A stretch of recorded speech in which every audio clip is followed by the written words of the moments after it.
ಈಗ ನೀನ್ ಹೇಳೋ ಸುಳ್ಳುಗಳು ನಿನ್ನ ಕಾಪಾಡಲ್ಲ. ಅವತ್ತು ನೀನು ಆ ವಿದ್ಯಾಂಬಿಕಾ ಮಾತಾಡಿದ್ದ ನನ್ ಮಗಳು ಆಟ ಆಡ್ಬೇಕಿದ್ರೆ ಹೇಗೋ ರೆಕಾರ್ಡ್ ಮಾಡಿದಾಳೆ. ಅದು ನನ್ನ ಕೈಗೆ ಸಿಕ್ತು, ಅದು ನಾನು ಅವತ್ತೇ ಕೇಳಿಸ್ಕೊಂಡೆ. ಆದ್ರೆ ಒಳ್ಳೆ ಸಮಯ ಬರ್ಲಿ ಅಂತ ಕಾಯ್ತಾ ಇದ್ದೆ. ನೀವಿಬ್ರು ಪಾಪಿಗಳು ಅನ್ನೋದು ಸಾಕ್ಷಿ ಸಮೇತವಾಗಿ ನಮ್ಮ ಅಪ್ಪಂಗೆ ಗೊತ್ತಾಗ್ಬೇಕಾಗಿತ್ತು.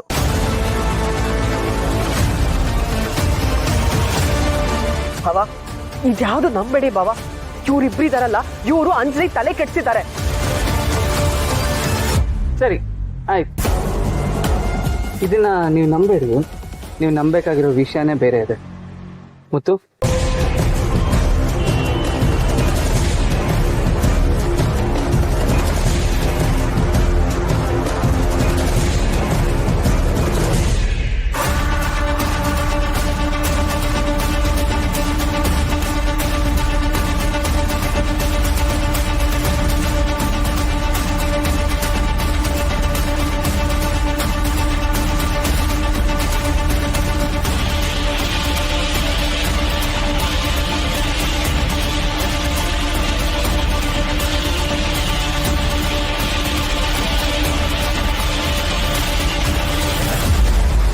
ದೀಪಕ್,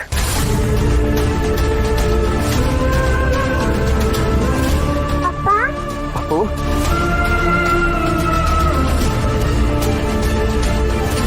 ಚೆನ್ನಾಗಿದೆಯಾ? ಓ ಅಪ್ಪ ಚೆನ್ನಾಗಿದ್ದೀನಿ.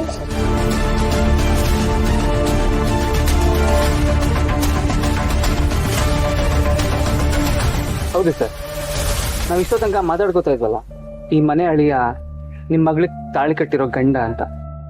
ಆ ದೀಪಕ್ ಬೇರೆ ಯಾರು ಅಲ್ಲ, ಶಿವನೇ.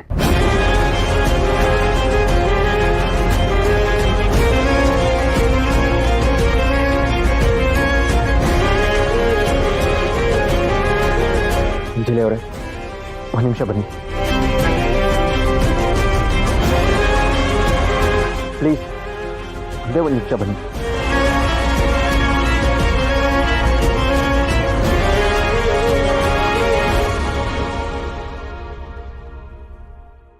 ನಾನೇನೇ ಮಾತಾಡೋದಕ್ಕೂ ಮುಂಚೆ ನಿಮ್ಮ ಹತ್ರ ಕ್ಷಮೆ ಕೇಳ್ತೀನಿ.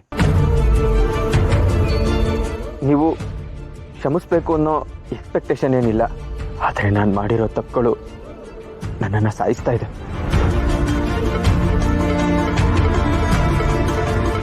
ಏನೋ ಹೇಳ್ತಿದ್ಯಾ ನೀನು? ಹೌದು, ನಾನೊಬ್ಬ ಅನಾಥ. ನನ್ನ ಬಾಲ್ಯ ಎಲ್ಲ